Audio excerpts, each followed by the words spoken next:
पाखे हिकु दफ़ो ॿीहर भली कार कंदे लफ़्ज़नि जी ख़ुशबू एहसासनि जज़्बात जी गर्मी खणी करे माण्हुनि जी मोहबत सां अॼु जो ही प्रोग्राम शुरू कयूं था।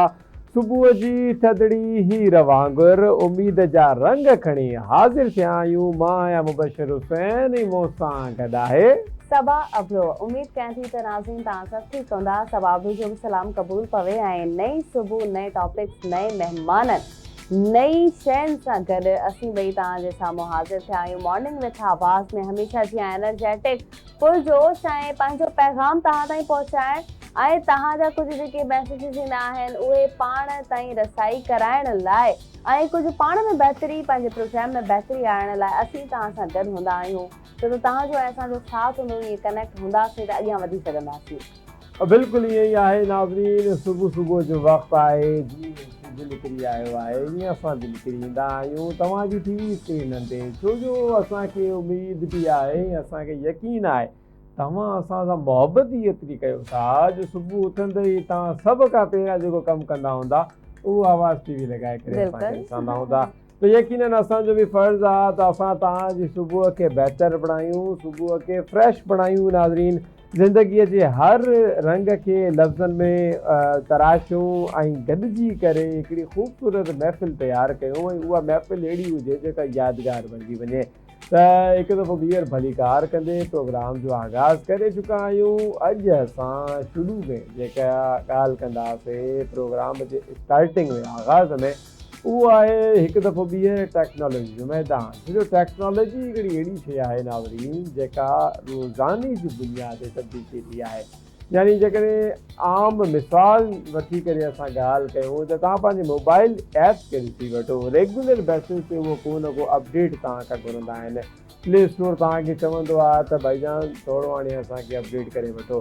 त टेक्नोलॉजी अहिड़ी शइ आहे जेका रेगुलर बेसिस ते तब्दील थिए थी पई ऐं इन हवाले सां असां ॻाल्हि बि कंदासीं। छो जो असां वटि सुठियूं ख़बरूं बि आहिनि, ख़ुशी जूं ख़बरूं बि आहिनि त इन टेक्नोलॉजी जे मैदान में पाकिस्तान बि अॻिते वधी रहियो आहे। हिकिड़ी रिसर्च जे मुताबिक़ जेका Pakistan global outsourcing talent index जारी थियो आहे, जंहिंमें 193 मुल्कनि जी रैंकिंग मां पाकिस्तान जो 16 नंबर रैंकिंग में आयो आहे ऐं इहा असांजे लाइ वॾी ख़ुशी जी ख़बर आहे। आम तौर ते पाकिस्तान जॾहिं बि 150 कंट्रीज़ जी लिस्ट में हूंदो आहे या 180, 193, त असां पोइ वञी 170 या 180 ते हूंदा आहियूं। लेकिन तव्हां हे ॾिसो जेको टैक जो मैदान आहे, ग्लोबल आउटसोर्सिंग टैलेंट अकेडमी, यानी कि जेके असांजा नौजवान फ्रीलांसिंग जो कमु करे रहिया आहिनि, सॉफ्टवेयर हाउसिस वग़ैरह जेके हिते कमु करे रहिया आहिनि, उहे जेका आउटसोर्सिंग जो कमु आहे उन में 193 नंबर्स मां असां 4 नंबर ते आहियूं। इहा बहितरीनु आहे ऐं इहा असांजी कामयाबी बि आहे। ऐं गॾोगॾु मां ज़रूरु इहो चवणु चाहींदमि ऐं हुकूमत खे बि अपील आहे त जेतिरो IT जे हवाले सां कमु थिए पियो, AI जे हवाले सां कमु थिए पियो, ईअं ई असां वटि अगरि IT सेक्टर्स हुजनि, असां वटि इंफॉर्मेशन टेक्नोलॉजी जी कंपनीज़ हुजनि, सेक्टर्स हुजनि, त उन्हनि में असांजा नौजवान अञा वधीक कमु करे सघनि था। पाकिस्तान में हिन वक़्तु IT कंपनी, IT टेक्नोलॉजी जे हवाले सां जेको सेक्टर कमु करे थो उहो जस्ट लाहौर में आहे। वाई नॉट इन कराची, ॿियनि असांजी सिटीज़ में छो न आहे? असांखे नीड आहे इन शयुनि जी। ॿियो जेको AI खे अञा पाण में इन करण खां रोकनि था, जेके कंपनीज़ आहिनि, जेके टेक्सटाइल शयूं आहिनि, जेके रोबोटिक सिस्टम खां डिॼनि थियूं ऐं AI जे हवाले सां कमु करणु नथियूं चाहिनि ऐं ॿारनि खे इहो नथियूं सेखारनि, जेके असांजा ॿार AI जा कोर्सिस करे, डिप्लोमा करे अचनि था, टेक्नोलॉजी में अचणु चाहिनि था, पर उन्हनि वटि प्लेटफॉर्म्स न आहिनि। इन लाइ न आहिनि जो असांजी कंपनियूं ऐं टेक्सटाइल्स मिल्स जेके आहिनि ऐं खोड़ सारा ॿिया इदारा जेके हिन वक़्त ताईं AI खे अपनाए न आहिनि सघिया, नई अॻियां लॻे थो त उन्हनि खे का पंहिंजी जाइ ॾींदा, उन्हनि खे सोर्स ॾींदा। तंहिं करे असांजी इहा यूथ केॾांहुं वेंदी? इहा यूथ असांजी बिल्कुलु, इहा असांजी स्क्रीन ॿाहिरि हली वेंदी। 65% पाकिस्तान में हिन वक़्तु यूथ आहे, पर असां वटि प्लेटफॉर्म्स एतिरा न आहिनि जेतिरो असीं दिलि लॻाए करे पढ़ूं था, असांजा ॿार पढ़नि था, उहो मुक़ाम हासिल नथा करे सघनि छो त असां वटि प्लेटफॉर्म्स न आहिनि। बिल्कुलु आहे, ईअं ई आहे नाज़रीन।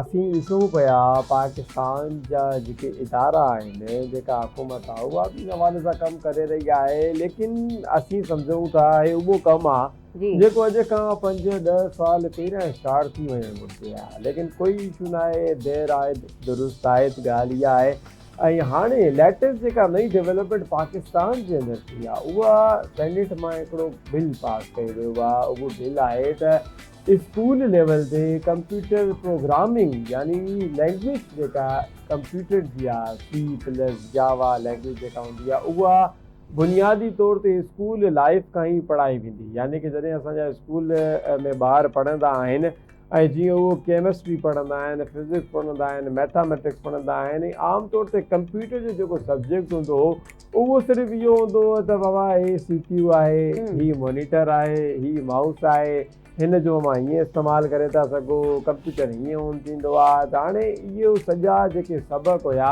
इहो हुया इलाही पुराणे सभा जे दौर जा 1990 जा। ठीकु आहे, त हाणे शयूं अपडेट थी वियूं आहिनि। हाणे तव्हां ॾिसो कानूनी सतह ते इहो बिल पास कयो वियो आहे सेनेट मां, इहो कानून ठही वियो आहे। हाणे सभिनी स्कूलनि जे अंदरि जेका कंप्यूटर जी नई किताब लॉन्च कई वेंदी हुन में कंप्यूटर जी C लैंग्वेज ऐं जावा स्क्रिप्ट वग़ैरह इहे सॼी लैंग्वेजिस वग़ैरह पढ़ाई वेंदियूं।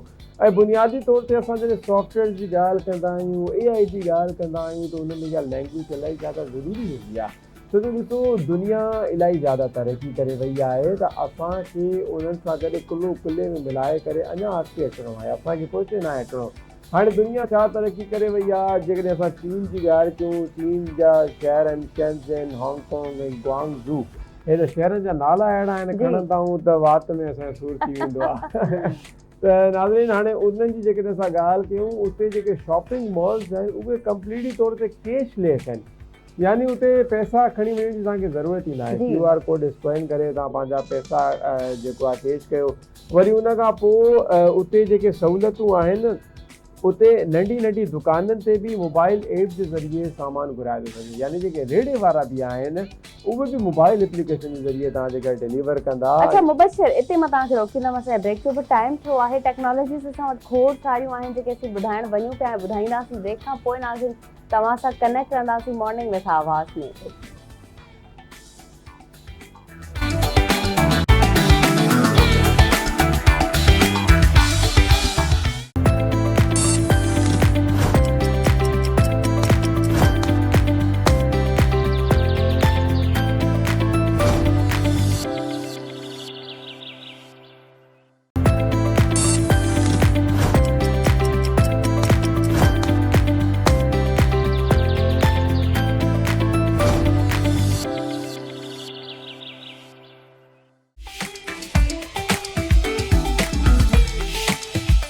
वेलकम बैक नाज़रीन, welcome back in morning with आवाज़। ऐं हाणे असीं ॻाल्हाईंदासीं तरमीम ते।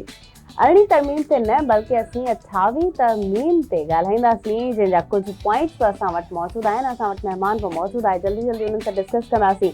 28वीं तरमीम जे लाइ चयो वञे थो त पाकिस्तान में कंहिं बि उहिदे ते फ़ाइज़ शख़्स खे हयाती भर लाइ का बि इस्तिस्ना हासिल न हूंदी। गॾोगॾु इन जो हिकिड़ो ॿियो पॉइंट इहो बि आहे त गटरनि ऐं नालनि जी सफ़ाई हिकिड़ो आम शहरी आम माण्हू जंहिंजी ड्यूटी हूंदी आहे उहे न कंदा बल्कि मशीन सां कराई वेंदी। ऐं हिकिड़ो पॉइंट इहो बि आहे त जेको पिस्टल आहे, जेको हथियार आहे, भले तव्हां वटि लाइसेंस हुजे पर हिकिड़ो आम शहरी आम इंसान नथो रखी सघे सवाइ इदारनि जे। गॾोगॾु चयो वियो आहे त पाकिस्तान में सिर्फ़ु हिकु ई सुप्रीम कोर्ट हूंदी जंहिंखे हर क़िस्म जे केसिस जी ॿुधणी जो इख्तियार हासिल हूंदो। खोड़ सारा ॿिया बि पॉइंट्स आहिनि। असां वटि हिकिड़ो महिमान मौजूदु आहे, बहितरीन शख़्सियत आहिनि। मुबशर उन्हनि खे असीं लाइन ते वठंदासीं, उन्हनि जा वीचार ॿुधंदासीं। आरिफ चौधरी साहब, former president Islamabad high court bar association, असां सां गॾु मौजूद आहिनि। आरिफ साहब अस्सलाम वालेकुम। जी वालेकुम सलाम। कैसे हैं आप? ठीक हैं जी ठीक। ये 28वीं तरमीम के हवाले से हम सुन रहे हैं कि इस पिटारे से क्या निकलने वाला है, मजीद आपसे हम जानना चाहेंगे। मैं आपको अर्ज करूं कि ये सिलसिला जो शुरू हुआ है ना 26वीं आईनी तरमीम से, जी, आइन को बिल्कुल खत्म करने के लिए हर कदम उठाया जा रहा है। अब मामला ये था बुनियादी तौर पर कि अब 26वीं और 27वीं आईनी तरमीम के आने की वजह से पाकिस्तान में अदालती निज़ाम मुकम्मल तौर पर दफन हो चुका है और कोई इदारा इस वक्त ऐसी पोजीशन में नहीं है कि जो जिसे आप स्टेट का वो ऑर्गन कह सके जिस पे स्टेट जो है वो खड़ी होती है। तो अब मामला ये आ गया कि चूंकि जो इख्तियार मिले हैं 27वीं आईनी तरमीम के तहत इशराफिया को, खास तौर पे جو بہت اوپر بیٹھے ہیں جنہیں لائف لانگ یعنی استثناء بھی مل گیا ہے, جی ان کے اختیارات جو ہے انہیں سمجھ یہ آ رہی ہے کہ یہ معاملہ اب کیونکہ کوئی راستے میں رکاوٹ کوئی نہیں ہے, تو اب وہ آئینی ترمیم کے ذریعے مکمل اختیارات جو ہیں صوبوں کے وہ بھی واپس لانا چاہتے ہیں. NFC ایوارڈ ہو یا یعنی صوبوں کے تعلیم کا شعبہ ہو یا ایون بلدیات کا شعبہ, جو کہ بنیادی طور پر یعنی لوکل گورنمنٹ جو ہے وہ اس کا مطلب یہ ہوتا ہے کہ وہ آپ نے صوبوں کے ماتحت وہ ادارے چلانے ہوتے ہیں, لیکن یہ اس کے لیے بھی لیجسلیشن جو ہے اس کا اختیار وہ مرکز کو دینا چاہتے ہیں. تو مطلب یہ کہ کوئی بھی وسائل جو ہے پہلے بھی سارے انہی کے پاس ہے, تو اب اس ترمیم کے ذریعے وہ باقی اختیارات جو ہیں وہ بھی سلب کرنا چاہتے ہیں. اور آپ حیران ہوں گے کہ یہ حکومت جو ہے جو ان کی اپنی لائی ہوئی حکومت ہے وہ یعنی فارم 47 کی, وہ بالکل صاف چھپتے بھی نہیں, سامنے آتے بھی نہیں. میں ان کے 2 وزیروں کے بیان دیکھ رہا تھا, بالکل متضاد تھے. ایک کہہ رہے ہیں کہ جی کوئی نہیں, وہ 27ویں جو ترمیم ہے یہ اس کے بعد 28ویں ہی آتی ہے, بڑا لائٹلی سے لے رہے تھے. اور یہ کہہ رہے تھے کہ جی اب کوئی باضابطہ طور پر تو یہ کام نہیں شروع ہوا. دوسرے کہہ رہے تھے کہ نہیں جی یہ تو باقاعدہ باضابطہ طور پر کام شروع ہو چکا ہے. لیکن مسئلہ یہ ہے کہ کوئی بھی ترمیم جو ملک کے اور عوام کے مفاد میں آتی ہے اس کے لیے طریقہ کار تو یہ ہوتا ہے کہ اسے کب پہلے مسودہ جو ہے وہ پیش کیا جاتا ہے, اور اس کے بعد پھر اسٹینڈنگ کمیٹیاں بنتی ہیں, پھر لوگوں کی رائے لی جاتی ہے, اس کے بعد اس کے اوپر کوئی لیجسلیشن ہوتی ہے, وہ معاملہ پیش ہوتا ہے پارلیمنٹ میں. یہاں تو معاملہ یہ ہے کہ وہ انہوں نے فیصلہ کر لیا ہے. اب باقی طریقہ کار یہ ہے کہ وہ بنوانے کے لیے درمیان میں طوطے بھی نکل آئے ہیں, اور آپ نے دیکھا ہوگا کہ یہ جو پنکی انمود اور پنکی, یہ اس طرح کا طوطا جو ہے وہ بیسیکلی مجھے تو یہ لگتا ہے کہ 28ویں آئینی ترمیم کے لیے استعمال ہو رہا ہے. میں نے اپنے اس سے پہلے کہ جب اسے شروع کیا میں نے ایک پروگرام میں یہ کہا تھا کہ اب میں نے کہا یہ طوطا بنے گی اور بولے گی جو وہ چاہیں گے, اور جس کو چاہیں گے مرعوب کرنا. یہ نہیں ہے کہ جرائم ہو نہیں رہے, جرائم تو ہو رہے ہیں, ان کی نظروں سے ہو رہے ہیں, تو نظروں کے سامنے ہو رہے ہیں. لیکن مسئلہ یہ ہوتا ہے کہ جب وہ چاہتے ہیں کہ کسی کو آپ نے اس سے اپنا ایکس گرائنڈ کرانا ہے, اپنا مطلب پورا کرانا ہے, تو اس کے لیے پھر بلیک میلنگ کے ہتھ کنڈے جو ہے وہ استعمال ہوتے ہیں. اور یہ آپ نے دیکھا ہے کہ جہاں پارلیمنٹ جو ہے وہ کس طرح آئینی ترمیم منظور کرتی ہے, یہ ترمیم بھی بہرصورت اسی طرح منظور ہو جائے گی, اور تھوڑا بہت احتجاج جو کرنے والے ہیں وہ بھی خاموش ہو جائیں گے. جی ٹھیک ہے. عارف چودھری صاحب ہمیں یہ بتائیے گا کہ 26ویں اور 27ویں ترمیم پہ بھی ہم یہی سنتے رہے, خصوصی طور پہ قانون والے وزیر جو ہے اعظم نذیر تارڑ صاحب, کہ ابھی تک تو ترمیم کا مسودہ ہی نہیں بنا, ابھی کام چل رہا ہے, ابھی آئے گا. اور پھر ہم نے دیکھا سڈنلی 27ویں آئینی ترمیم کے 2 دن پہلے مسودہ آ گیا, اور 2 دن بعد ووٹنگ وغیرہ ہو گئی. تو ابھی 28ویں ترمیم پہ بھی ان کا یہی موقف ہے. تو آپ کو لگتا ہے کہ اس کے اوپر سارا بیک اینڈ پہ کام ہو گیا ہے؟ اور میں یہ بھی جاننا چاہوں گا, آپ ہمیں یہ بتائیے گا, تو یہ اسٹینڈنگ کمیٹیاں وغیرہ نہیں بن رہی, نہ کوئی اس پہ بات ہو رہی ہے, تو پھر یہ ترمیمیں ان کے مسودے بنا کون رہا ہے, پھر یہ کہاں سے آ رہے ہیں؟ دیکھیں میں آپ کو عرض کروں, مجھے گورنمنٹ کے ساتھ کام کرنے کا منسٹری آف انٹیریئر کے ایڈوائزر کے طور پر بھی موقع ملا, منسٹری آف لا میں بھی میں سینئر کنسلٹنٹ رہا. میں نے یہ دیکھا ہے کہ یہ جو مقتدرہ ہے, پتہ نہیں ان کے پاس کون سے ایڈوائزر ہوتے ہیں, نہ وہ لا منسٹر نہ لا سیکرٹری کسی کو انوالو نہیں کرتے. یہ میرا اپنا تجربہ ذاتی ہے. تو اوپر سے ایون اس کے لیے آپ دیکھیں گے جو ریفرنس آیا تھا ان کے خلاف, چیف جسٹس کے خلاف, افتخار چودھری کے خلاف, اس وقت میں باقاعدہ منسٹری آف لا سے بہت زیادہ متعلق تھا. تو وہاں بالکل مسودہ تیار, کسی کو نہیں پتا تھا اس سے پہلے. وہ مسودہ آیا, اور وہ مسودہ دیکھنے کے بعد میں خود حیران تھا کہ بھئی یہ تو گراس کانسٹیٹیوشنل مس کنڈکٹ نہیں بنتا. لیکن بنے نہ بنے وہ ان کے اپنے لوگ ہوتے ہیں جو تیار کر کے دے دیتے ہیں, اور وہ سمجھتے ہیں کہ یہی چیز آگے چلے گی. تو آگے ربر سٹیمپ اسمبلی ہے, وہ اس نے اسے پاس کر دینا ہے. یعنی یہاں وہ نئی طریقہ کار جو ہوتا. پہلی بات تو یہ ہے کہ جب آپ نے اسمبلی ہی اس طرح بنائی ہے, اپنی مرضی سے لوگوں کو دھونس کے ساتھ, دھاندلی کے ساتھ, یعنی دھاندلی سے بھی کام نہیں چلا, تو پھر آپ نے سیدھا سیدھا فارم 47 پہ ہی رد و بدل سارا کر دیا. تو اس کے بعد جو لوگ آپ کے منتری کے ہینڈ پکڈ ہیں, ان کی کیا حیثیت ہے؟ آپ جو ان سے چاہیں کروا لیں, اور کل کو اگر وہ چاہیں گے تو صدارتی نظام بھی پاکستان میں ہوگا اور زرداری صاحب کی جگہ ہمارے فیلڈ مارشل ہوں گے. تو یہ ایسی کوئی بات نہیں ہے کہ جو اس پہ کوئی پارلیمنٹ میں بحث ہوتی ہے, کوئی اعتراض کرتا ہے یا لوگوں کے پاس یہ جاتا ہے. دنیا میں تو یہ طریقہ کار ہوتا ہے کہ جب اس طرح کی فار ریچنگ ایفیکٹ کی قانون سازی ہونی ہوتی ہے تو وہ چیزیں تو متعلقہ تمام لوگ جو اس سے متاثر ہوتے ہیں ان کے پاس جاتی ہیں اور پوری دنیا میں اس کا تشہیر ہوتی ہے کہ کسی کو بھی کوئی اعتراض ہو, کوئی بھی اپنا ان پٹ دینا چاہے وہ دے. یعنی آپ کہہ رہے ہیں کہ ایک لا کا پرسن بھی ہونا چاہیے اس میں کنیکٹ؟ لا کا پرسن کیا, میں کہتا ہوں کہ یہ ترمیم جو ہے یہ سب سے پہلے تو لوگوں کو پتہ چلنا چاہیے, جنرل پبلک کو. اس کے بعد یعنی آپ پارلیمنٹ یعنی کس کمیٹیاں بنائیں, اسٹینڈنگ کمیٹیاں ہوں, ان کے پاس جائے اور وہ فائنلی اپنی تجاویز دے, کچھ چیزیں کاٹے, کچھ ایڈ کرے. اس کے بعد اس کو پارلیمنٹ میں پیش کیا جائے اور پارلیمنٹ میں اس پہ بحث ہو. بحث کے بعد اس کو, چونکہ یہ چھوٹا سا معاملہ نہیں ہے, صوبوں کے اختیارات کی تقسیم جو 18ویں ترمیم کے ذریعے کی گئی تھی وہ ایک بہت بڑا قدم تھا. تو اب آپ نے اسے ریورس کرنا ہے, صوبوں کی خود مختاری پہ آپ بہت بڑا عرض لا رہے ہیں. تو آپ کا کیا خیال ہے کہ یہ چیز جو ہے اس کے اثرات نہیں مرتب ہو گئے؟ پیپلز پارٹی جو براہ راست, میں آپ سے پوچھنا چاہوں گا کہ چلے ہم 26ویں 27ویں آئینی ترمیم پہ حکومتی موقف تو نظر آ رہا ہے, جیسے آپ نے کہا کہ فارم 45 اور فارم 47, اپوزیشن کیوں اتنی ڈھیلی ڈالی ہے؟ یعنی اس میں بھی 26ویں 27ویں آئینی ترمیم پہ کوئی خاص ہمیں اپوزیشن نظر نہیں آئی, اور 28ویں ترمیم پہ بھی ہم یہ سمجھتے ہیں کہ بالکل جس انداز میں وہ خاموشی سے چل رہے ہیں انہوں نے بالآخر وہی خاموش کرنا ہے. تو چلے حکومت کا تو سمجھ آتا ہے کہ وہ کسی طریقے سے بلیک میل ہو کے یہ کام کر رہے ہوں گے, لیکن اس میں اپوزیشن کیوں اس طریقے سے بلیک میل ہو رہی ہے؟ میں آپ کو عرض کروں, پہلی بات تو یہ ہے کہ اس وقت کوئی اپوزیشن موجود ہی نہیں ہے. اس کی وجہ یہ ہے کہ یہ وہ لوگ ہیں کہ جن کو سپریم کورٹ کی مہربانی سے تسلیم کر لیا گیا. یہ مختلف ناموں سے جیتے تھے, مختلف نشانوں پہ جیتے تھے, اور انہیں مان, اور یہ آپ یہ دیکھیں. اچھا عارف چودھری صاحب, معذرت سے ہم آپ کو یہاں پہ روکیں گے, یہاں بریک کا چھوٹا سا وقت ہوا ہے, ہم واپس آتے ہیں, اسی سوال کا جواب آپ سے لیں گے معذرت کے ساتھ. ہاں اسا بریک جو وقت ہوا ہے ستا بریک تے ہلو بریک کا پو بھی حاضر تھوں تھا گڑ جو سوال.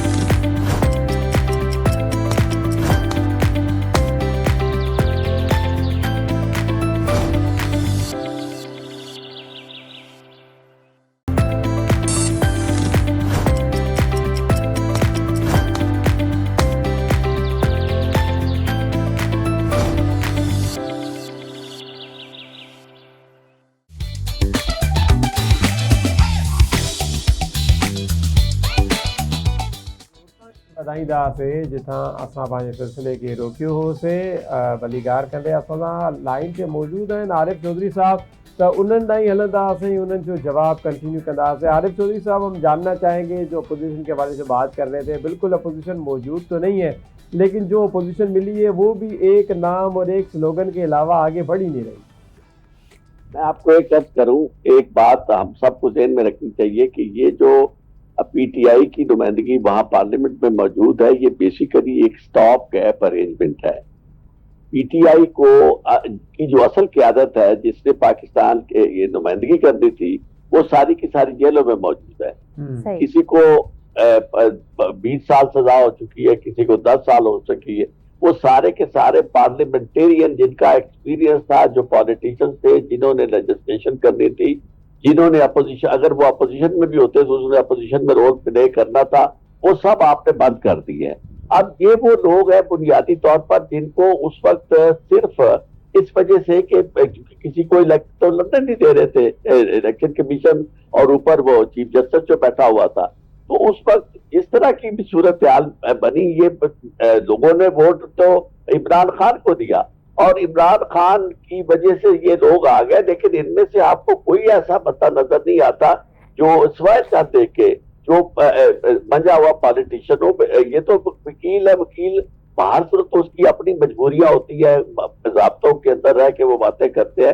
تو اس لیے آپ کو یہ جو اپوزیشن نظر آ رہی ہے, اپوزیشن کا چہرہ ہے, ان کے اندر وہ بات ہی نہیں ہے کہ جو اپوزیشن کے اندر ہوتی ہے کہ جس طرح وہ ٹف ٹائم دینا پڑتا چاہیے وہ ٹف ٹائم دینے والی پوزیشن میں نہیں ہے. اور صرف کیا اس انتظام کو جو چلانے والے ہیں انہوں نے آپ کو اندازہ ہوگا کہ کتنے لوگوں کو ڈسکوالیفائی کر دیا جو ایون الیکٹ ہو گئے تھے ان کے اس سارے دھاندلی کے نظام میں سے بھی. ان میں سے بھی زیادہ تر جو قیادت تھی ساری کی ساری آپ نے اس کو ڈسکوالیفائی کر دیا. تو اب معاملہ یہ چل رہا ہے کہ یہ یک طرفہ ٹریفک ہے اور میں یہ سمجھتا ہوں کہ شاید وہ مایوس بھی ہو چکے ہیں کہ فرق تو پڑنا کوئی نہیں. وہ جس کو چاہیں گے ہر شخص ان کے ساتھ دے گا اور ان کے پاس تعداد جو انہوں نے بنا لی ہے وہاں وہ بھی 2/3 میجورٹی بڑی کمفرٹیبل. عارف چودھری صاحب اس سارے معاملے میں عوام کہاں ہے؟ عوام کو کیا ریلیف مل سکتا ہے 18ویں ترمیم کے بعد جو یہ 28ویں ترمیم آ رہی ہے امینڈمنٹ آ رہی ہے کیا کہیں گے آپ؟ یہ آپ کا $1 ملین کویسچن ہے. جی پاکستان میں جتنے اب تک لیجسلیشن ہوئی ہے یہ جو آئے ہیں گورنمنٹ بنی ہے اور اقتدار تبدیل کیا گیا ہے رجیم چینج ہوا ہے اس کے بعد ساری کی ساری لیجسلیشن جو ہے نا یہ صرف اپنے اختیارات کو مرکوز ایک شخص میں کرنے کے لیے اور ایک ادارے میں کرنے کے لیے ہوئی ہے. اس پہ پاکستان کے عوام کہیں نظر نہیں آتے آپ کو اور یہی وجہ ہے کہ آپ کو جتنی باتیں سننے میں ملتی ہیں وہ کوئی کہتا تھا کہ ٹرکل ڈاؤن اثرات ہوں گے, کوئی ابھی یہ کہہ رہا ہے کہ جناب پاکستان کی معیشت تو کیا بات ہے کہاں چل رہی ہے. عام آدمی جو ہے اس کی حالت اتنی خراب ہو گئی ہے کہ جو میں سمجھتا ہوں کہ کبھی اس طرح کی حالت ہوئی نہیں تھی. مہنگائی اور باقی ساری چیزیں آپ کے سامنے موجود ہے. سب سے خوفناک بات یہ ہے کہ لا اینڈ آرڈر کی سچویشن اتنی دیگر گو ہے کہ یعنی لوگ اپنی مرضی سے جو چاہے کر لیں اور آپ کی یہ جو پولیس اور آپ کے لا انفورسنگ ایجنسیز ہیں وہ ان کا کردار اب لا انفورسنگ ایجنسیز کا نہیں رہا. ان کا کردار جو ہے وہ پابندی گنڈوں کا ہو گیا ہے کہ جس کو وہ چاہے پکڑ لیں اور اس سے جو چاہے لے لیں. آپ حیران ہو گئے آپ دیکھیں نا کہ آپ کے پاس صرف ایک ذریعہ تھا فارن جو لوگ باہر جاتے ہیں اور باہر سے وہ پیسے بھیجتے ہیں فارن ریمیٹنسز ہوتی ہیں. آپ کو یہ معلوم ہوگا کہ ایف آئی اے اور باقی ادارے کیا کر رہے ہیں کہ جناب لوگوں کو جو ویزے ملتے ہیں ان کو بغیر وجہ کے وہاں اپ لوڈ کر دیتے ہیں اور اس کے بعد پیسے لے کے چھوڑتے ہیں. اور اگر آپ کے چائنیز آئے ہوئے ہیں تو ان سے جہاں جہاں انہوں نے کاروبار کھولنے کی کوشش کی ہے تو وہاں کے ایس ایچ او اور جو انچارج ہے وہ کہتے ہیں بھی مجھے ہمیں دو, ہمارا حصہ ہمیں دو. تو یہ دیکھیں آپ کے سامنے صورتحال اس طرح کی چل رہی ہے تو لیجسلیشن کیا ہوگی عوام کے لیے یا عوام کا اس کی وجہ یہ ہے میں آپ کو عرض کروں یہ بے خوف ہو گیا ہے. انہوں نے جو کیا لوگوں پہ گولیاں برسائی, لوگوں کو خوف زدہ کیا, انہوں نے ساری یعنی لوگوں کا جینا دوبر کیا اور اب یہ سمجھتے ہیں کہ لوگ اتنے بے بس ہو چکے ہیں کہ ان کے اوپر ہم جو بھی کریں گے انہوں نے آواز نہیں دینی.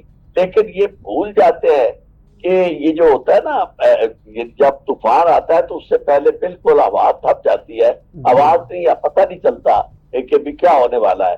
تو یہ جو زیر زمین تلاطم ہے شور ہے زیر زمین چشمہ ابلتا کیوں نہیں, بول اے خاک وطن پانی نکلتا کیوں نہیں. آپ دیکھیں یہ جو مہجور اور مقہور اور جو ستم زدہ لوگ ہیں یعنی وہ ان کے بارے میں کسی نے کہا تھا کہ ہم نے دیکھے ہیں جب غور کے قافلے ان کے ہاتھوں میں پرچم بغاوت کے ہے. اب بغاوت کے پرچم لے کے جب یہ اٹھیں گے تو یہ ان کا نام و نشان تک نہیں رہے گا. لیکن اس وقت تک بہت دیر ہو چکی ہوگی جب یہ چیزیں. بالکل بالکل. عارف چودھری صاحب آپ کیا سمجھتے ہیں یہ بغاوت کے پرچم جو ہے یہ نوجوانوں کے ہاتھ میں اٹھ سکتے ہیں؟ کیونکہ سب سے اہم جو مسئلہ اس ترمیم میں ہمارے سامنے آیا ہے جس سے ظاہری طور پہ مجھے بھی اختلاف ہے کہ جو عمر کا تعین کیا جا رہا ہے 18 سال سے بڑھا کر 25 سال کا نوجوان ووٹ ڈالے گا. کیا یہ زیادتی نہیں ہے؟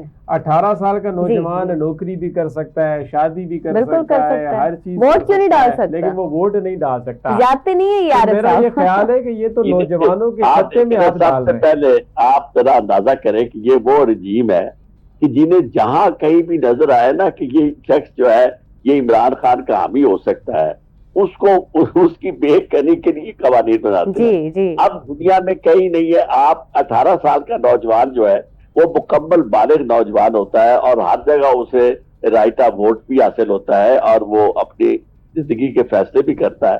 जहां आप इसलिए कि इन्हें पता है कि जो शुमारियात है वो बताती है कि पाकिस्तान के अंदर जो गालिब आबादी है वो 25 साल से कम नौजवानों की है, और ये सारे वो नौजवान हैं जिनके हाथों में वही बगावत के परचम है, और वो देख रहे हैं कि भाई जो डिग्रियां हमने हासिल की है, पहली बात तो डिग्री कोई हासिल नहीं कर सकता, अगर कोई डिग्री हासिल करता है तो उसके बाद उसको कहीं नौकरी नहीं मिलती, तो वो सारे के सारे नौजवान उनके हाथों में मोबाइल है और वो इंटरनेट के साथ कनेक्टेड है पूरी दुनिया में, और इन्हें उनसे खौफ है कि वोट जो है वो तो पड़े, जैसे बंदी बुजुर्ग जो है बेचारे वो तो डर के बैठ जाते हैं और बहुत ज्यादा उनमें मसलियत केशी भी आ जाती है, तो नौजवानों से खौफ है। आरिफ चौधरी साहब, आपका बहुत शुक्रिया, आपने प्रोग्राम में हमें ज्वाइन किया, अपना कीमती टाइम दिया, एक बार फिर शुक्रिया करते हैं आपका। नाज़रीन, वक्त आए थे नंढड़े ब्रेक जो मॉर्निंग में था आवाज़ जारी है, तव्हां कहिड़ा न वञो, असीं ॿई नंढड़े ब्रेक खां पोइ वरी वापसि था अचूं।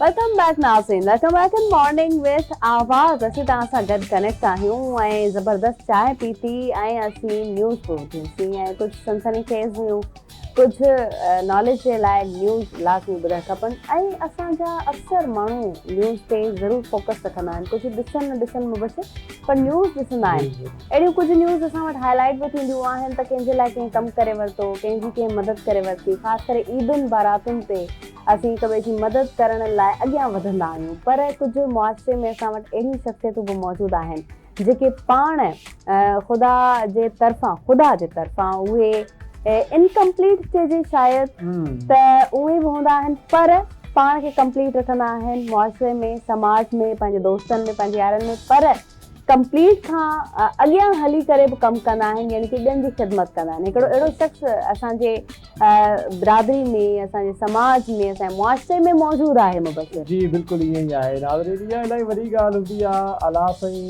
जेको असां ॻाल्हि कंदा आहियूं, अलाह साईं हर इंसान खे डिफरेंट अंदाज़ में ठाहियो आहे ऐं डिफरेंट सलाहियतूं ॾिनियूं आहिनि। बाज़ औक़ात डिसेबिलिटीज़ बि हूंदियूं आहिनि इंसान जे अंदरि, लेकिन कुझु माण्हू अहिड़ा हूंदा आहिनि जेके डिसेबिलिटीज़ में वठी करे मायूस थी वेंदा आहिनि या बिल्कुलु तनाव ज़िंदगी गुज़ारण लॻंदा आहिनि, लेकिन कुझु अहिड़ा रोशन उम्मीद हूंदा आहिनि, अहिड़ा जज़्बात सां भरपूर, अहिड़ा लबरेज़ वारा नौजवान हूंदा आहिनि, पंहिंजे जज़्बात सां लबरेज़, जेके इहो चवंदा आहिनि त असां हिन डिसेबिलिटी खे पंहिंजो माना को एब न ॼाणींदासीं ऐं इंसान इन्हीअ सां गॾु अॻिते वधी करे मुआशरे जे लाइ इलाही ज़्यादा बहितर कमु कंदासीं, सॼे समाज खे गॾु वठी करे हलंदासीं। अहिड़ो ई हिकिड़ो नालो असांजी सिंध जो, जंहिं सिंध जो नालो रोशन कयो, जंहिं हिन समाज जे अंदरि उहे ख़िदमात सर अंजाम ॾिनियूं जेको यानी कि परफेक्ट माण्हू, मां मूं समेत सभा तव्हां समेत असां शायदि ई इहा कमु कया हुजनि। नाज़रीन, असांजी मुराद आहे आबिद हुसैन लाशारी खां, जंहिंजो तालुक़ु नवाब शाह सां आहे, ऐं हू नेशनल डिसेबिलिटी डेवलपमेंट फाउंडेशन हलाईंदा आहिनि ऐं उन्हनि तालीमी ख़िदमात में ऐं ॿियूं खोड़ सारियूं समाजी ख़िदमात में, इंसानी ख़िदमात में, इंसानी जे हवाले सां अहिड़ियूं नाक़ाबिल यकीन जेके ख़िदमात सर अंजाम ॾिनियूं, जंहिंखां पोइ सदर पाकिस्तान आसिफ अली ज़रदारी पारां उन्हनि खे सभिनी खां वॾो सिविल एज़ाज़ तमग़ा इम्तियाज़ सां नवाज़ियो वियो आहे। ऐं हींअर असांखे उन्हनि वीडियो कॉल ते जॉइन कयो आहे। असांजे लाइ बि ख़ुशी आहे, सॼे सिंध जे लाइ ख़ुशी फ़ख़्र जी ॻाल्हि आहे त असां आबिद लाशारी साहिब खां हाल वाल कंदासीं। आबिद साहिब, अस्सलाम वालेकुम, उमेद आहे ठीकु हूंदो। सभिनी खां पहिरियां आवाज़ जे सॼे सथ पारां तव्हांखे मुबारकबाद सर। लख महिरबानी सर, ख़ैर मुबारक। ऐं मां थोराइतो आहियां आवाज़ सत जो, ऐं तव्हांजी जेका डिस्ट्रिक्ट ते टीम वेठी आहे उन्हनि बि मुंहिंजो इस्तक़बाल थियो 17 तारीख़ ते, तमामु वॾी मूंखे उन्हनि कवरेज ॾिनी, ऐं मां थोराइतो आहियां पूरी पंहिंजी क़ौम जो। सिंधी क़ौम आहे, मुंहिंजो पाकिस्तान जी का पूरी क़ौम आहे, सभिनी मूंखे एक्नॉलेज कयो।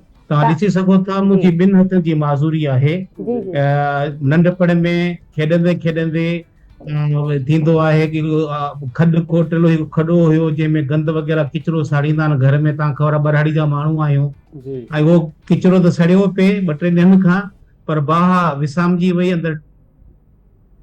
जी ठीक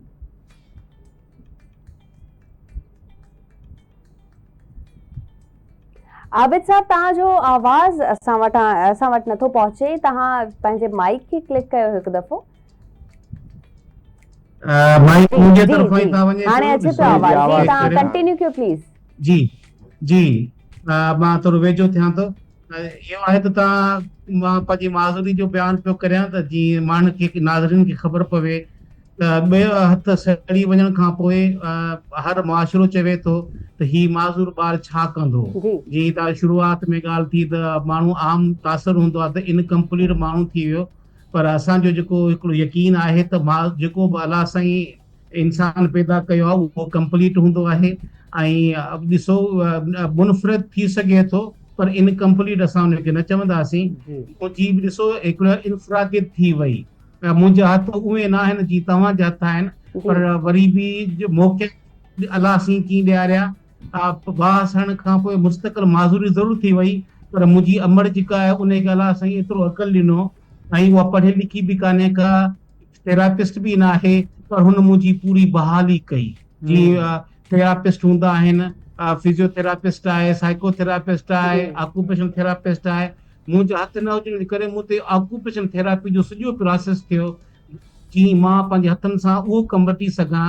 उन 2 आङुरियुनि सां, जीअं माण्हू 2 आङुरियुनि खां कमु वठनि था, 2 हथनि खां कमु वठनि था, मूंखे सभु कुझु नंढपण में न मां खे सलाम आहे जंहिं सेखारियो। तव्हांजी एतिरी परवरिश कई आहे ऐं तव्हांखे उन पासे ॾे न वञण ॾिनो जेको नेगेटिव पासो हो। ज़ाहिर आहे तव्हां कुझु बि उन वक़्तु करे सघो पिया, या वरी तव्हां मायूस थी करे घर वेही सघो पिया। अहिड़ियूं माइरूं बि असांजे मुआशिरे में मौजूद आहिनि। आबिद साहब, हिन वक़्तु ताईं केतिरा कम कया आहिनि, कहिड़ा कहिड़ा कम कया आहिनि, ऐं प्राइड ऑफ परफॉर्मेंस जेको मिलियो आहे तव्हांखे उहो कहिड़े कम जे हिसाब सां मिलियो?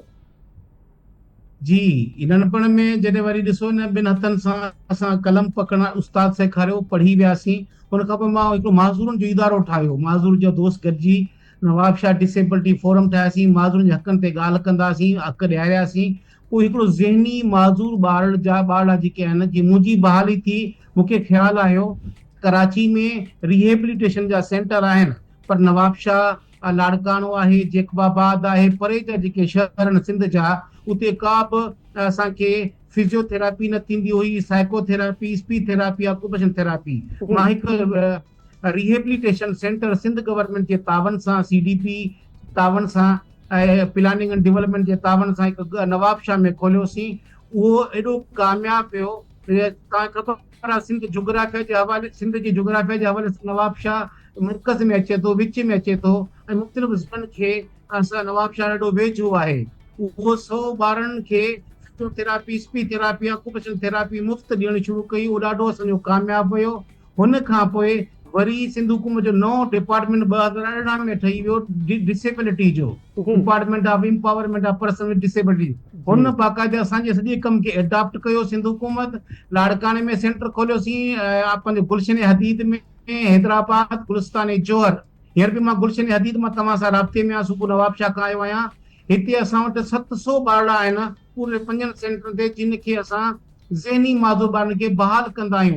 इन बहाली जी ख़िदमात जे एतिराफ़ में हुकूमत पाकिस्तान, सदर पाकिस्तान आसिफ अली ज़रदारी असांखे एक्नॉलेज कयो, ऐं असांखे इन जे एतिराफ़ में तमगा इम्तियाज़ सां नवाज़ियो वियो आहे।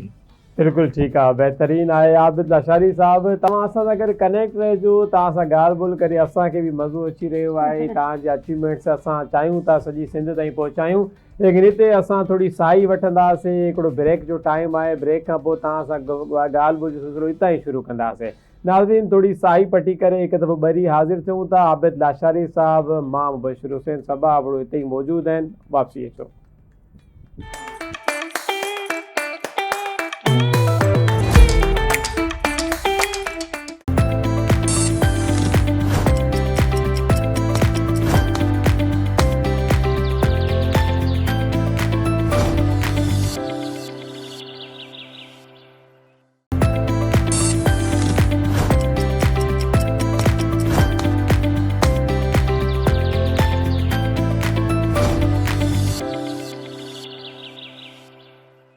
जी नाज़रीन भलीकार कयूं था तव्हांखे मॉर्निंग विथ आवाज़ में ऐं असां सां गॾु हिन वक़्तु बि कनेक्ट आहिनि आबिद लाशारी साहब जिन खे प्राइड ऑफ परफॉर्मेंस मिली चुको आहे सदर पाकिस्तान जी तरफ़ां बहितरीन कमु करनि था पाण जेको आहे त माज़ूरी में मुब्तला आहिनि पर पोइ बि ॿियनि लाइ हिकिड़ो रोशन रस्तो हिकिड़ो रोशन मुस्तक़बिल उन्हनि खे ॾेखारनि था रिहेबिलिटेशन सेंटर्स खोलिया आहिनि गुलिस्तान जौहर में आहे गुलशन हदीद में ऐं सिंध जे ॿियनि इलाइक़नि में बि आहे बिल्कुलु ईअं ई आहे नाज़रीन असांखे ॿुधाए रहिया आहिनि आबिद हुसैन लाशारी साहब कराची में जौहर गुलशन हदीद ऐं खोड़ सारे इलाइक़नि में वधीक दीगर बि सेंटर्स उन्हनि जा खुलनि पिया यानी हे पंहिंजो नेटवर्क सॼी सिंध में वसी कनि था पिया ऐं असांखे उमेदु आहे न सिर्फ़ु सिंध बल्कि पूरो पाकिस्तान हिन जे इन इदारे सां मुस्तफ़ीद थींदो वाबस्ता थींदो त आबिद लाशारी साहब असां ॼाणणु चाहींदासीं अहिड़ी कहिड़ी मोटिवेशन हुई सर जेका तव्हांखे हिन तरफ़ वठी आहे यानी कि तव्हां पंहिंजे पाण खे त बहितर कयो ऐं जंहिं तरीक़े सां तव्हां ॿिनि आङुरियुनि ते 10 उंगलियुनि जो जहिड़ो कमु करे ॾेखारियो वाक़ई में इहा ॻाल्हि नज़र बि अची रही आहे त इहा कहिड़ी मोटिवेशन हुई तव्हां चयो त हाणे मूंखे मुआशिरे जे लाइ समाज जे लाइ कुझु करिणो आहे जी जी हा सर इहो तव्हां ख़बर आहे ॾिसो ॿिनि आङुरियुनि जो जॾहिं मिसाल थियो मां पाण मुतासिर थियुसि त मूंखां कमु कीअं पियो वरितो पियो वञे मां इन जो जेको पिया सबबु हो उहो बहाली हो इहो रिहेबिलिटेशन सॼी उन में कॉन्सेप्ट मूंखे सम्झ अची वियो त अॼु असां वटि सॼे पूरे पाकिस्तान में हिकिड़ो वॾो फुक़दान आहे ज़हनी माज़ूरी ते कमु कोन थो थिए तमामु थोरा इदारा हुया 2000 मां असांखे 17-18 जी ॻाल्हि पियो करियां त असांजे कराची खां सवाइ पूरी सिंध में असां वटि का सहूलियत न हूंदी हुई तो मां चयो यार इन्हनि ॿारनि लाइ केरु कमु कंदो मां जिस्मानी माज़ूर लाइ कमु कंदोसि छो मां पाण जिस्मानी माज़ूर आहियां घणो असां उन ते कमु कंदासीं माज़ूर कोटा ते इम्प्लीमेंटेशन ॿियो टियों पर इन्हनि ॿार जेके लेफ्ट बिहाइंड हुया असांजे मिलेनियम डेवलपमेंट गोल्स हुया उन्हनि में बि ही लेफ्ट बिहाइंड हुया SDGs में बि लेफ्ट बिहाइंड हुआ UN जूं जेके बि चार्टर आहिनि उन में शामिल त हुया पर हिते इम्प्लीमेंटेशन कोन हुई मां इंटरनेशनल लेवल ते पाकिस्तान खे जी नुमाइंदगी कंदो आहियां UN में ऐं मुख़्तलिफ़ इंटरनेशनल फोरमनि में उते जॾहिं असां ॾिसंदा हुआसीं त ज़हनी माज़ूर माण्हू खोड़ सारो कमु करे सघनि था पर असांजे पाकिस्तान में उनखे चरियो दीवानो साईं माण्हू अलोक माण्हू चई साइन कयो वञे या त जेके बि ज़ातूं आहिनि उते बि उन्हनि खे ॿधियो वञे बाबा उते पीर जे करे थ्रू सही थी वेंदा पर इहे डाउन सिंड्रोम ॿार ऑटिज़म जा ॿार ADHD जा ॿार इन्हनि खे rehabilitation services like physiotherapy psychotherapy speech therapy occupational therapy तमामु घणी ज़रूरत हुई उहे थेरेपियूं कराची में हुयूं असांजो सिंध जे ॿिनि इलाइक़नि में रहंदड़ माण्हू अगरि कंदकोट मां निकिरे मोरो मां अचे जलालाबाद मां अचे कशमोर मां अचे नवाबशाह मां अचे कलाकनि जा कलाक असांखे बस में लॻंदा आहिनि ऐं उते असां हिकिड़े कलाक जी या 20 मिंट जी थेरेपी करे वापसि की वञूं उहो माण्हू महीने में 1 दफ़ा ईंदा हुआ के 3 महीने में 1 दफ़ा थेरेपी करे ईंदा हुया पर ज़रूरत उन उमिरि जी आहे ही रोज़ाना थेरेपी खपे 20 मिंट बि रोज़ खपनि हफ़्ते जो पूरो हफ़्तो खपे पोइ इम्पैक्ट ईंदो इहा थेरेपी ॾाढी महांगी हुई ऐं प्राइवेट ॾाढो पैसो वठंदा हुया सिंध हुकूमत खे शाबाश हुजे जंहिं हिन ते ध्यानु ॾिनो ऐं थेरेपियूं असांखे फंडिंग करे इहे सभु असां फ्री ॾिनियूं समय माना पर मां चवंदो हज़ारे ॿार मुंहिंजे सेंटर गॾु ॿिया बि सेंटर आहिनि जेके सिंध में सभई गॾिजी असां कमु करियूं पिया पूरी सिंध माना हज़ारे ॿारनि खे इहे थेरेपियूं फ्री करायूं न त हिकिड़ी थेरेपी 5000 रुपया पर सेशन आहे हिकिड़े ॿार खे 4 थेरेपियूं रोज़ खपनि 20,000 रुपया हर माण्हू अफोर्ड नथो करे सघे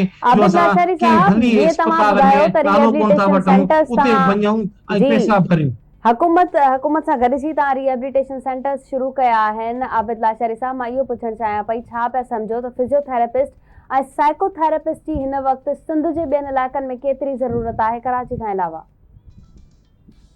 तमामु घणी ज़रूरत आहे असां वटि साइकोथेरेपिस्ट त वरी बि मिली थी वञे छो सिंध यूनिवर्सिटी डिग्री कराए थी मगर असांखे स्पीच थेरेपी पूरी सिंध में नथी मिले असांखे ऑक्यूपेशनल थेरेपिस्ट छोकिरी नथी मिले असां पंजाब मां हायर कए वेठा आहियूं कराची जो माण्हू छोकिरो या छोकिरी पढ़िया लिखिया आहिनि हिते 2 यूनिवर्सिटियूं कराची में सिंध में कराइनि थियूं हिकिड़ी असांजी आहे ज़ियाउद्दीन हॉस्पिटल कराची यूनिवर्सिटी हिते जा माण्हू कराची जा रहाकू ये डिग्री कनि था ही वॾो प्रोफेशन आहे पर असांखे जीअं परे जा ज़िला आहियूं, कराची सां परे आहे, असांजा छोकिरा छोकिरियूं उन पासे प्रोफेशन में अचनि नथियूं, त उन करे वॾो फुक़दान आहे। असांखे वॾो चैलेंज हूंदो आहे HR खे रिटेंशन करणु। असां महांगियूं पगारूं ॾेई उन्हनि खे रिहाइशूं ॾेई रिटेन करे वेठा आहियूं, न त रिहेबिलिटेशन हलाइणु ॾाढो ॾुखियो आहे, छो जो स्टाफ ई कोन थो मिले।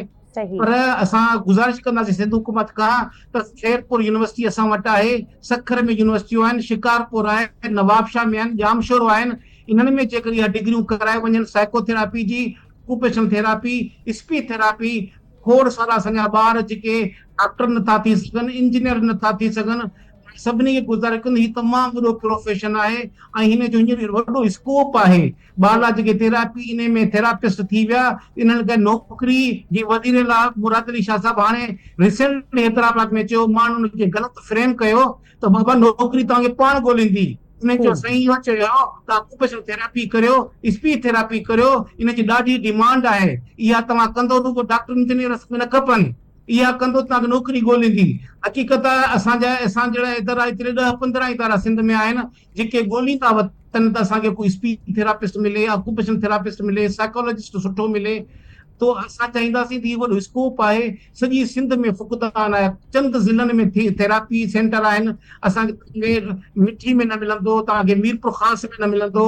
हैदराबाद केॾो वॾो शहर आहे, हिकु ॿ आहिनि, सखर में हिकु ॿ आहिनि, असांजे लाड़काने में हिकिड़ो या 2 सेंटर आहिनि। तमामु घणी ज़रूरत आहे। 15% माज़ूरी आहे पूरे पाकिस्तान में। तव्हां सम्झी सघो था त उन में ज़हनी माज़ूर केतिरा हूंदा, इन में जिस्मानी माज़ूर केतिरा हूंदा, विजुअल इम्पेयर केतिरा हूंदा, ॿुधण खां महरूम केतिरा ॿार हूंदा। तमामु घणी ज़रूरत आहे। असांखे मुआशिरे खे खपे त माज़ूरी खे सम्झनि ऐं असांजो जेको पेरेंट हज़रात आहे, जॾहिं बि असांजो ॿारु 2 साल खां पोइ न ॻाल्हाए, सम्झी वञो त को डिसऑर्डर आहे, ॿुधे थो पर ॻाल्हाए नथो सघे, उनखे स्पीच थेरापी ज़रूरत आहे। डॉक्टर सां रुजू करियो। अहिड़ो ॿार जेको ज़िद्दी आहे, हर शइ घर में भञे थो छॾे, सोशलाइज़ न आहे, कख में मिलाए नथो, उन ॿार खे ऑटिज़म आहे। उन जे लाइ असांखे बिहेवियर थेरापी जी ज़रूरत पवंदी।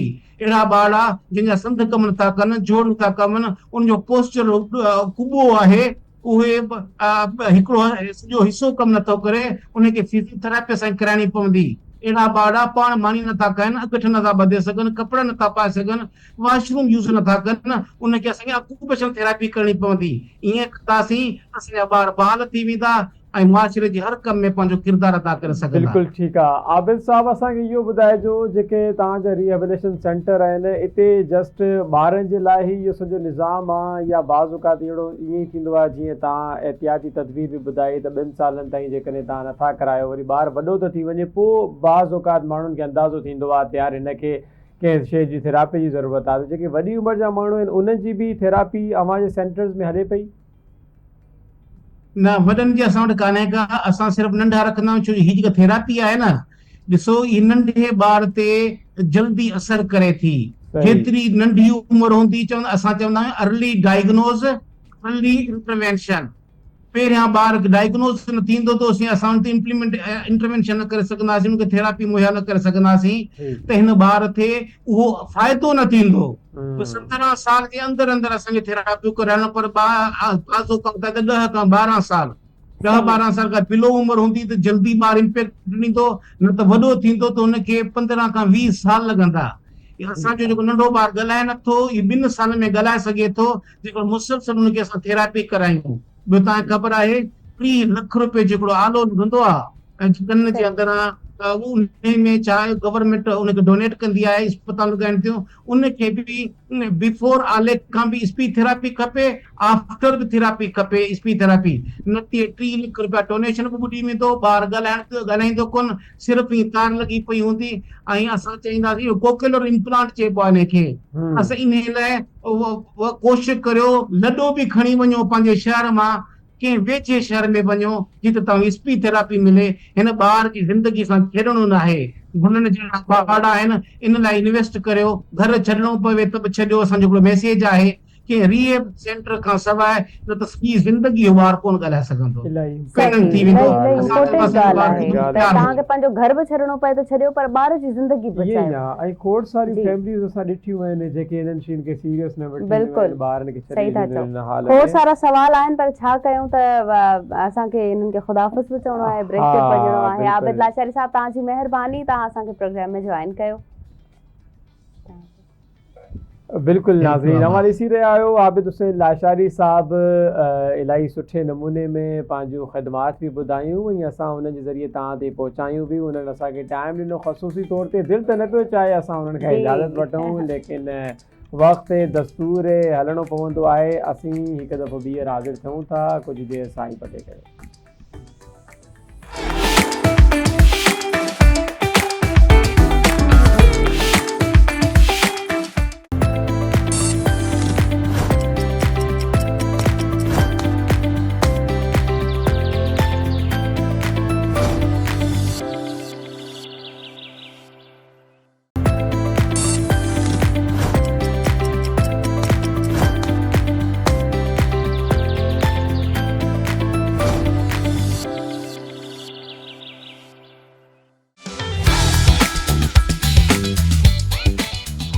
जी नाज़रीन, भली कार कयूं था तव्हांखे मॉर्निंग विथ आवाज़ में। ऐं असां वटि हिन वक़्तु दुख जी ख़बर बि मौजूदु आहे मुबशिर। ऐं अहम हिकिड़ी शख़्सियत, हिकिड़े सिंध जी नाले वारी शख़्सियत जेका असांजे हिन वक़्तु विच में नाहे रही, साईं साधराम जन जो देहांत थी वियो आहे।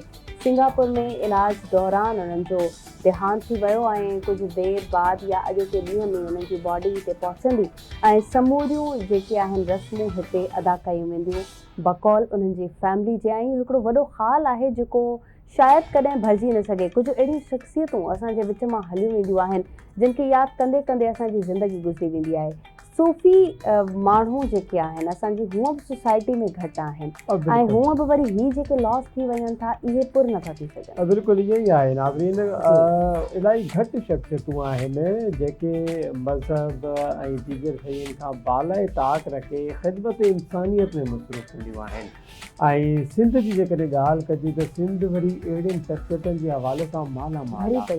हिते हर माण्हू जेको आहे उहो इंसानियत जो जज़्बो रखी करे कमु कंदो आहे। उन में पोइ कंहिं बि मज़हब जो माण्हू हुजे, कंहिं बि क़ौम जो माण्हू हुजे, उनखे ओतिरी ई मोट मोहबत मिलंदी आहे। इन ई तरीक़े सां साधराम साहब जी बि शख़्सियत जेका आहे उहा अहिड़ी हुई जेके हिंदुअनि जो पेशवा हुया, रेड़की सां हुननि जो तालुक़ु हुयो ऐं दुनियावी लेवल ते यानी कि हुननि खे बाक़ाइदा जेके हिंदू माण्हू आहिनि उहे त मञींदा ई मञींदा हुया, लेकिन ख़ासि तौर ते ॿियनि मज़हबनि जा माण्हू ख़ासि तौर ते मुस्लिम जेके आहिनि उहे बि जेको आहे हुननि खे मञी करे हुननि जी ख़िदमात जे मथां ख़राज तहसीन पेश कंदा हुया। इन हवाले सां असां तफ़सील वधीक ॼाणींदासीं पंहिंजे रिपोर्टर मीरपुर मातलो खां लतीफ़ वसीर साहब खां त उते आख़िरी रस्मनि जे बारे में छा तयारियूं हली रहियूं आहिनि ऐं उन्हनि जी जेका मैयत पहुचणी आहे उनजी छा सिचुएशन आहे। लतीफ़ साहब ॿुधाइजो छा तफ़सील आहिनि आख़िरी रस्मात जे बारे में।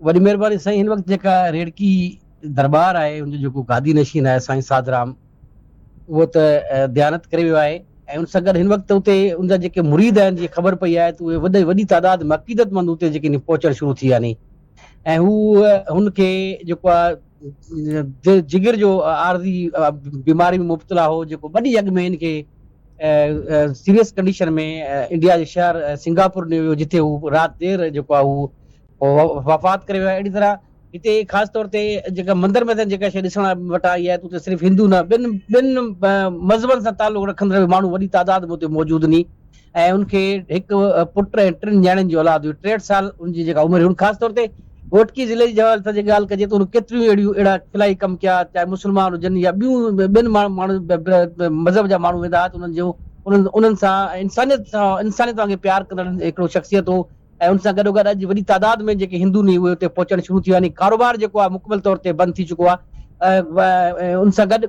ॿी शइ इहा त जेके उनजे जेका ख़ानदानी ज़रिए वटां ॿुधायो वियो आहे त अॼु जेको आहे कंहिं बि वक़्तु उनजो जेको मड़ जेको आहे हिते आंदो वेंदो रेड़की दरबार में जिथे उन जूं समूरियूं जेके रस्मूं हुते अदा कयूं वेंदियूं। हिन वक़्तु जेके हिंदू थोरे जो पसगीरदे में जेके ॿियूं बिरादरियूं रहनि पियूं उहे बि उते पहुतल नी, छाकाणि त हू हर हिकु इंसान सां प्यारु कंदड़ हो, हर हिकु मज़हब सां प्यार लतीफ़ साहब करणु, जीअं त तव्हां ॿुधायो ऐं असांखे बि ख़बर आहे साईं साधराम जन रहड़की जेकी शरीफ़ आहे रहड़की दरबार आहे उन्हनि जा गदी नशीन हुआ, छा ॿिए गदी नशीन जी अॼु ई चूंड कई वेंदी इन्हनि जे फौतगी खां पोइ जेके रस्म आहे अदा करण खां पोइ आख़िरी रस्म अदा करण खां पोइ छा का चूंड कई वेंदी?